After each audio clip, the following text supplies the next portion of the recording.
Bertemu kembali dengan Mem Heni di sini. Oke, kali ini kita akan belajar masih di tematik tema 2, subtema yang ketiga, pembelajaran pertama sampai dengan ketiga.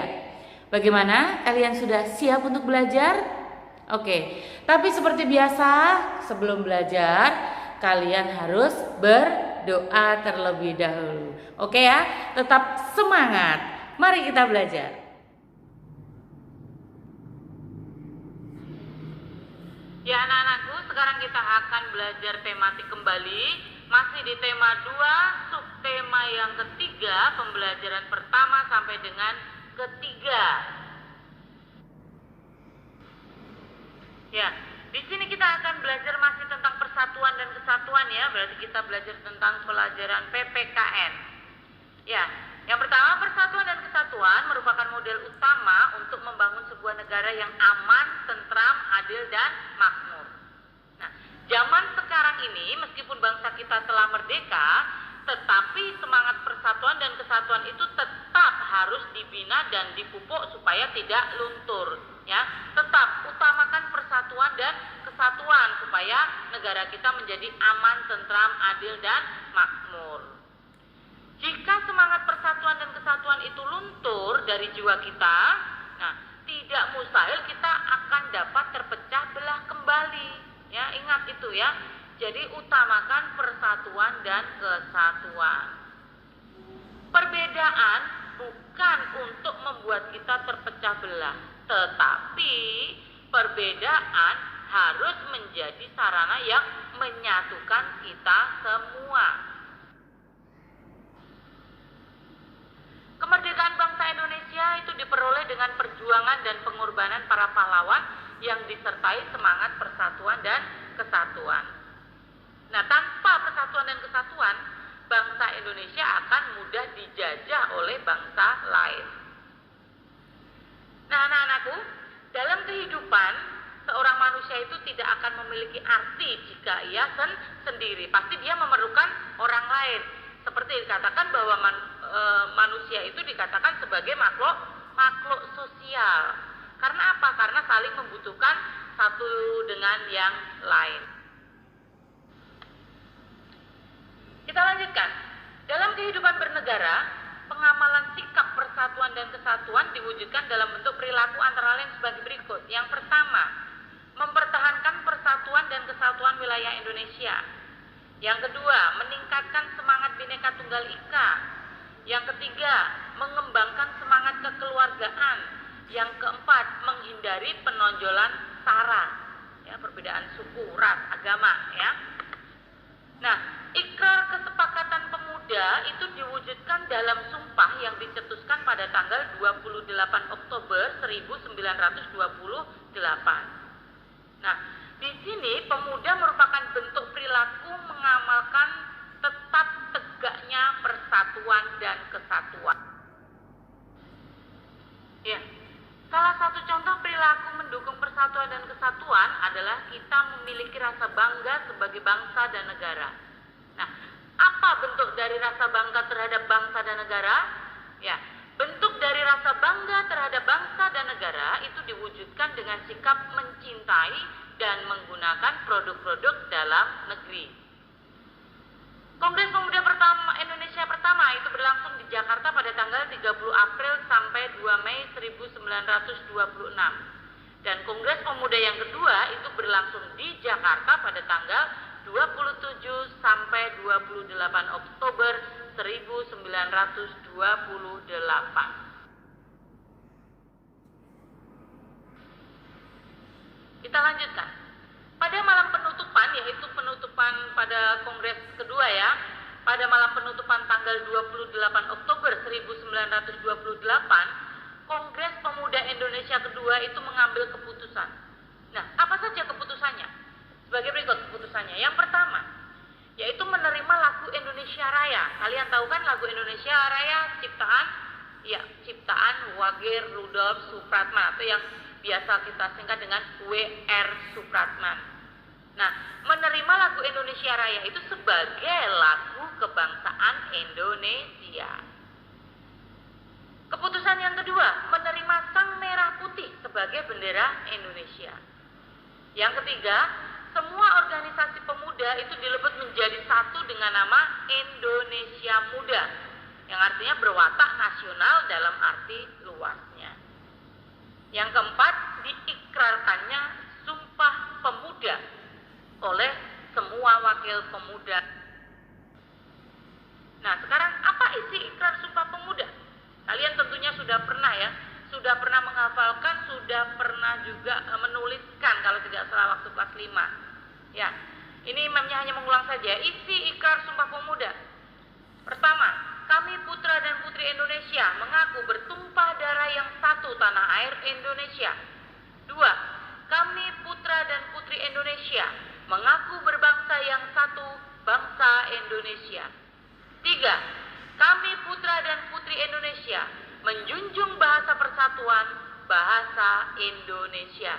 Nah, itu tadi adalah isi dari ikrar Sumpah Pemuda. Nah, dari pelajaran PPKN kita beralih ke bahasa Indonesia, di mana bahasa Indonesia kita akan mempelajari salah satu syarat kalimat efektif adalah menggunakan kata baku. Nah, kita akan gali kata baku. Kata baku adalah kata yang memenuhi kaidah-kaidah bahasa Indonesia yang disepakati bersama untuk ketetapan ragam bahasa. Penulisan dan pengucapannya itu harus sesuai dengan pedoman umum ejaan bahasa Indonesia yang biasa kita singkat dengan PUEBI, ya. Penulisan dan pengucapan kata baku, ya, itu sesuai pedoman umum ejaan bahasa Indonesia atau disingkat PUEBI. Nah, contohnya apa kata baku dan kata tidak baku? Perhatikan. Kata ijazah, ijazah, IJASAH itu merupakan kata tidak baku. Nah, kata bakunya apa? Kata bakunya ijazah pakai Z. Terus, contoh lain, Rabu. Nah, Rabu, RABO itu kata tidak baku. Kata bakunya bagaimana? Kata bakunya adalah Rabu, RABU. Terus, ada lagi contoh berikutnya, atlet. Atlet itu kata tidak baku. Kata bakunya atlet, ya, pakai E bukan pakai I. Terus, ada lagi contoh berikutnya, apotik. Nah, itu merupakan kata yang tidak baku, ya, apotik. Yang benar kata bakunya adalah apotek, pakai E. Ya. Nah, itu tadi adalah contoh-contoh kata tidak baku dan kata baku. Nah, dari kata baku dan tidak baku kita beralih ke manfaat hewan dalam kehidupan sehari-hari untuk manusia. Berarti kita akan belajar tentang ilmu pengetahuan alam. Oke.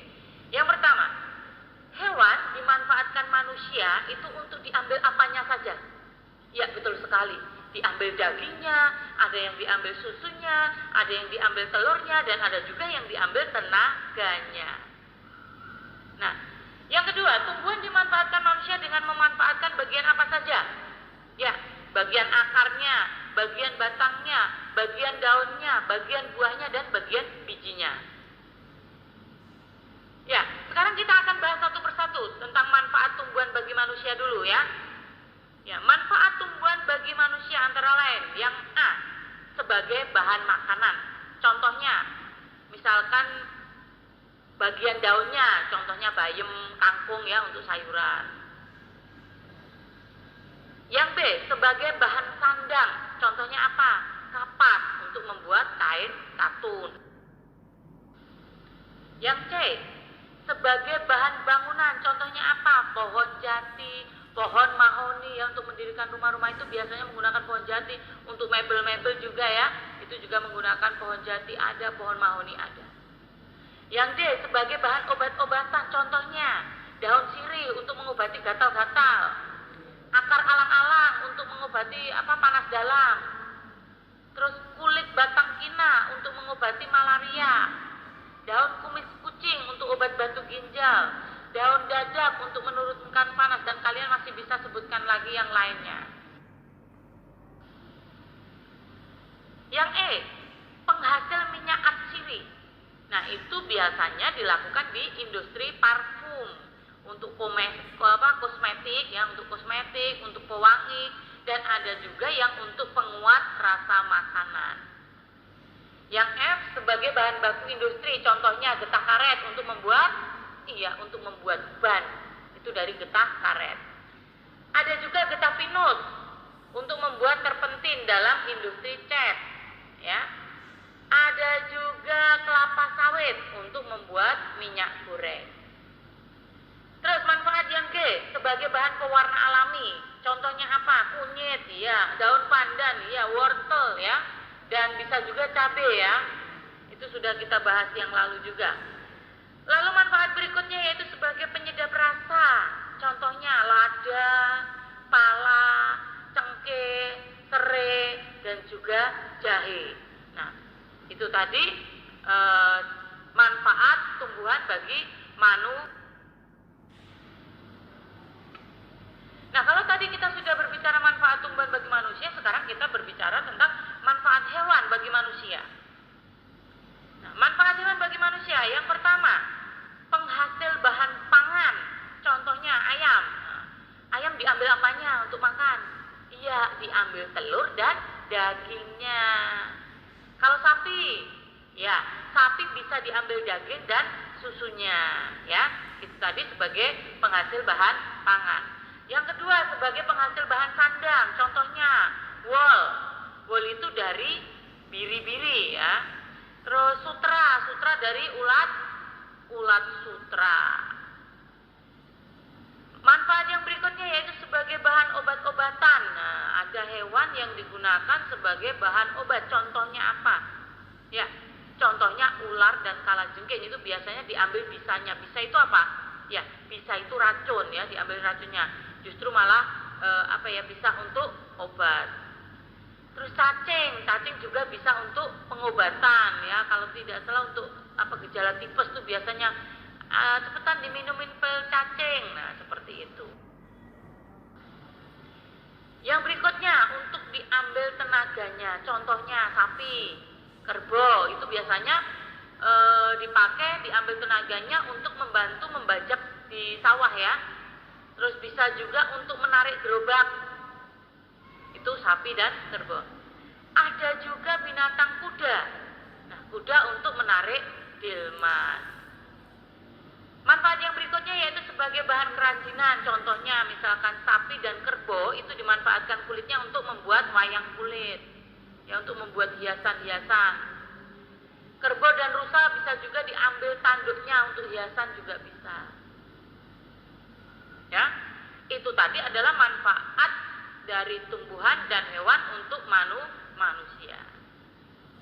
Nah, sekarang ada juga tanaman yang bisa dijadikan sebagai obat keluarga atau biasa disingkat dengan toga.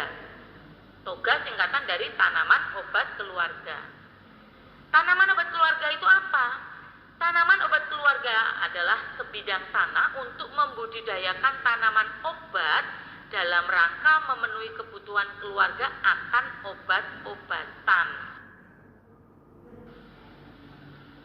Berbagai manfaat dari tanaman obat antara lain, yang pertama, aman bagi kesehatan karena yang digunakan merupakan tanaman alami.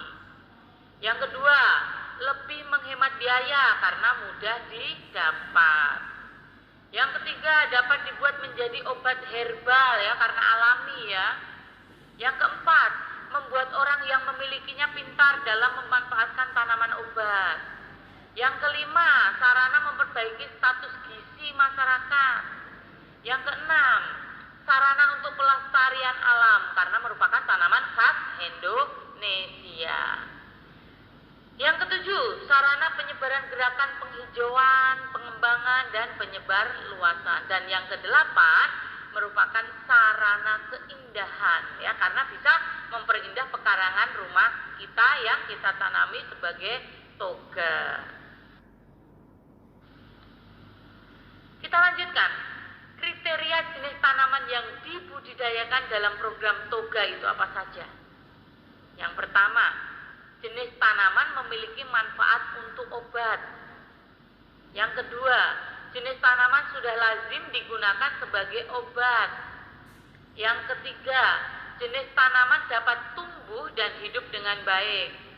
Yang keempat, jenis tanaman mudah dikembangbiakkan. Yang kelima, jenis tanaman juga dapat dimanfaatkan untuk keperluan lain ya, selain untuk tanaman obat ya. Misalnya untuk sayuran, untuk buah, untuk bumbu masak, dan bisa juga berupa bunga. Yang keenam, dapat diolah menjadi obat atau jamu dengan cara yang mudah.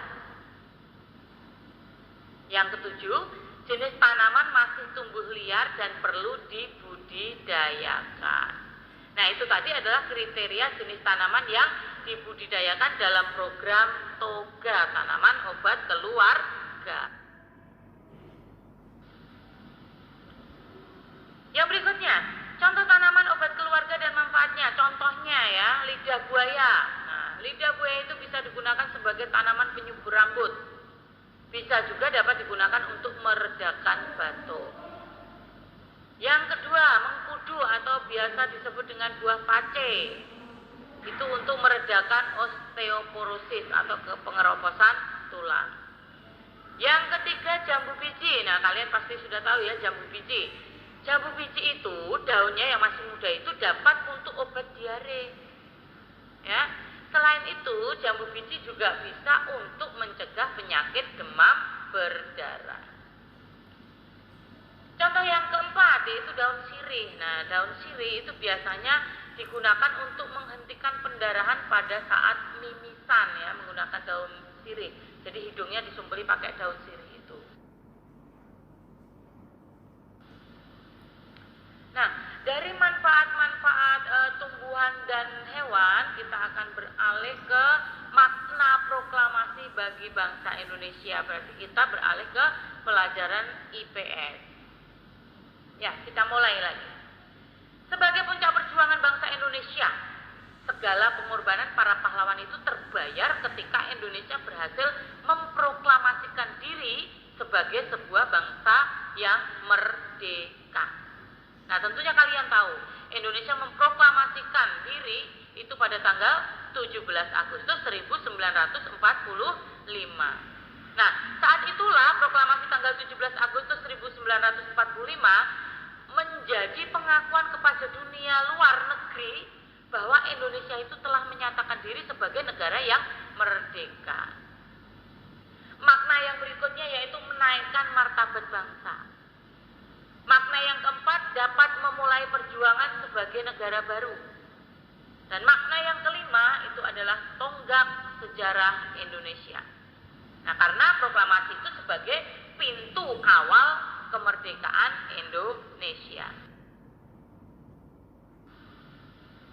Makna yang berikutnya, makna yang keenam, merupakan akhir penjajahan kaum kolonialis bagi bangsa Indonesia.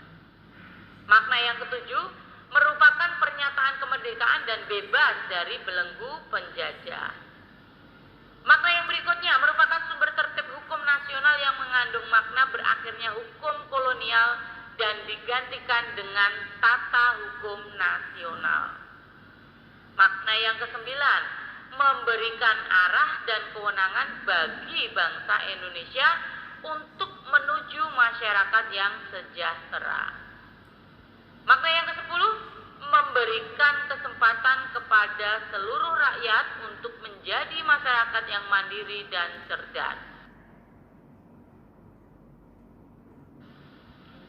Makna yang berikutnya yaitu makna yang ke-11, yaitu memberikan kewenangan kepada seluruh bangsa Indonesia untuk menjaga dan mempertahankan kedaulatan negara dari segala macam rongrongan.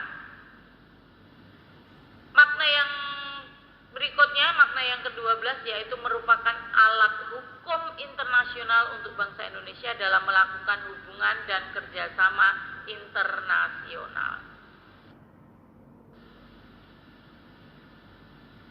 Dari makna proklamasi, Ya, dari makna proklamasi kita beralih ke pola lantai. Berbicara lagi tentang pola lantai berarti kita akan belajar tentang SBDP ya, tentang pola lantai. Kekompakan para penari dalam menyajikan tari daerah itu merupakan salah satu bentuk persatuan dan kesatuan. Selain kekompakan dalam tarian daerah juga harus memperhatikan pola lantai. Apa itu pola lantai?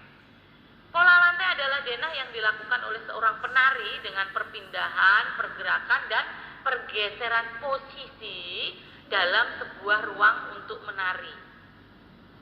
Nah, pola lantai sendiri itu berfungsi membuat posisi dalam sebuah ruang gerak. Ada beberapa macam pola lantai pada tarian ya, seperti yang kalian sudah pelajari di waktu-waktu yang lalu ya. Yang pertama yaitu pola lantai vertikal atau lurus, yaitu penari membentuk garis lurus dari depan ke belakang atau sebaliknya dari belakang ke depan. Pola lantai vertikal atau lurus ini menampilkan kesan sederhana tetapi kuat. Ya, itu pola lantai vertikal. Sekarang pola lantai horizontal. Pola lantai horizontal, penari berbaris membentuk garis lurus ke samping, ya, ke samping ya. Yang berikutnya pola lantai diagonal. Pola lantai diagonal ini berarti penari berbaris membentuk garis menyudut, baik itu menyudut ke kanan ataupun menyudut ke kiri, jadi membentuk diagonal. Yang berikutnya yaitu pola lantai garis melengkung. Pola lantai garis melengkung ini memberi kesan lemah dan lembut. Biasanya pola lantai garis melengkung itu banyak digunakan pada tari rakyat dan tari tradisi. Selanjutnya, berdasarkan bentuk penyajiannya, tari Nusantara itu dikelompokkan menjadi 3 kategori, yaitu apa saja? Yang pertama, tari tunggal. Apa itu tari tunggal? Tari tunggal adalah tarian yang diciptakan untuk ditarikan oleh satu orang. Contohnya apa? Contohnya tari Trunajaya, tari Kelana, tari Panji Semirang, dan juga Ngremo ya. Itu adalah tari tunggal. Yang kedua, kelompok yang kedua atau kategori yang kedua yaitu tari berpasangan. Tari berpasangan adalah suatu tarian yang ditarikan secara berpasangan oleh 2 orang. Contohnya tari Bambangan Cakil, tari Olek Tamu Lilingan, tari Payung, dan juga tari Karonseng. Ya, jadi berpasangan 2 orang. Yang kategori yang ketiga yaitu tari kelompok. Nah, tari kelompok adalah suatu tarian yang dibawakan oleh 3 orang atau lebih penari secara saling mengisi. Contohnya tari apa? Contohnya tari bedaya, tari serimpi, tari janger, tari kecak, dan juga biasa kita jumpai yaitu pada sendra tari. Nah, dari pola lantai kita beralih lagi ke ilmu pengetahuan alam ya, di mana kita akan mengusahakan untuk menjaga kelestarian tumbuhan. Nah, kira-kira usaha apa saja yang dapat kita lakukan untuk menjaga kelestarian tumbuhan? Yang pertama dengan penghijauan. Ya, penghijauan itu dapat dilakukan dengan cara menanami kembali hutan yang telah rusak atau hutan yang telah gundul, yang biasa kita sebut dengan reboisasi. Ya. Dan juga bisa kita melakukan gerakan menanam pohon di lingkungan sekitar kita. Itu tadi usaha kita dalam mencegah kelestarian. Yang pertama yaitu penghijauan. Yang kedua, pencegahan kebakaran hutan. Nah, bagaimana kita menjaga supaya hutan tidak terbakar?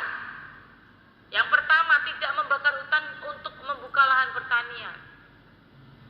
Kita harus mematikan api unggun, benar-benar mati setelah berkemah ya. Terus, tidak boleh membuang puntung rokok sembarangan di hutan ya. Jadi memang harus hati-hati kalau di hutan itu jika kita menyalakan api. Karena kita salah bertindak, bisa-bisa malah membakar hutan tersebut. Yang berikutnya yaitu perilaku merawat hewan dengan benar. Nah, kalian tentu pasti ada yang di rumah memiliki hewan peliharaan. Ya, ada ya? Iya. Oke, nah bagaimana perilaku merawat hewan yang benar? Yang pertama, menyediakan makanan dan minumannya yang cukup. Nah, harus menyediakan makanan dan minuman yang cukup. Yang kedua, menempatkan hewan dalam kandang yang terawat. Jadi kandangnya ya yang layak ya, jangan sampai kita menempatkan hewan di kandang yang tidak layak kalau kita memang benar-benar mau merawat ya. Yang ketiga, tidak boleh menyiksa binatang. Nah, menyiksa binatang aja tidak boleh, apalagi manusia ya, sangat-sangat tidak boleh.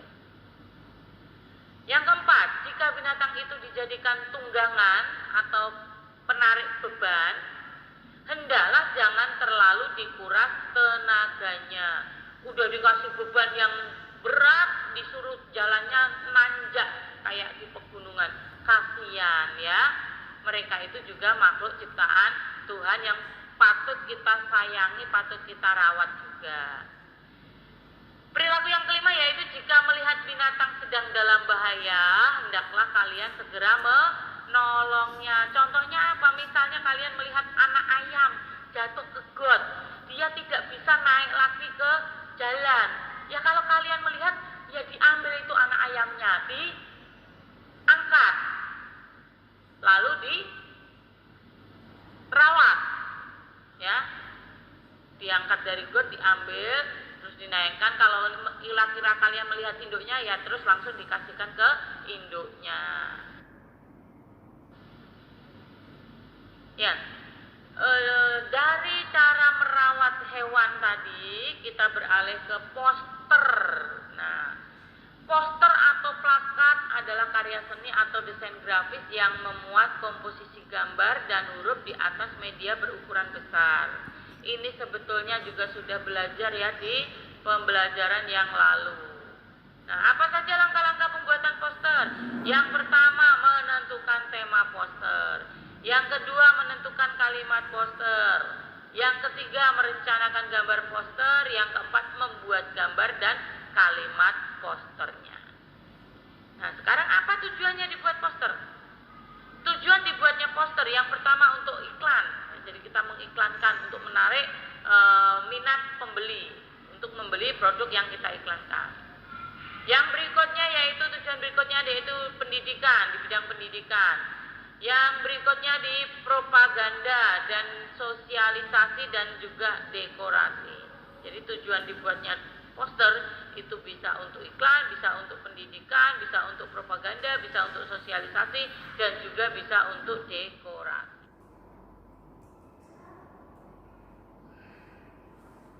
Nah, anak-anakku, itu tadi pembelajaran kita pada hari ini.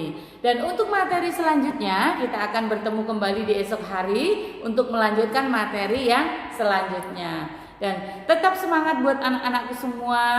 Jaga selalu kesehatan kalian ya, supaya kalian bisa tetap mengikuti pembelajaran meskipun dengan jarak jauh ya. Tapi berharap kita semua diberikan kesehatan. Amin. Oke, sampai bertemu kembali anak-anakku sekalian dan tetap semangat.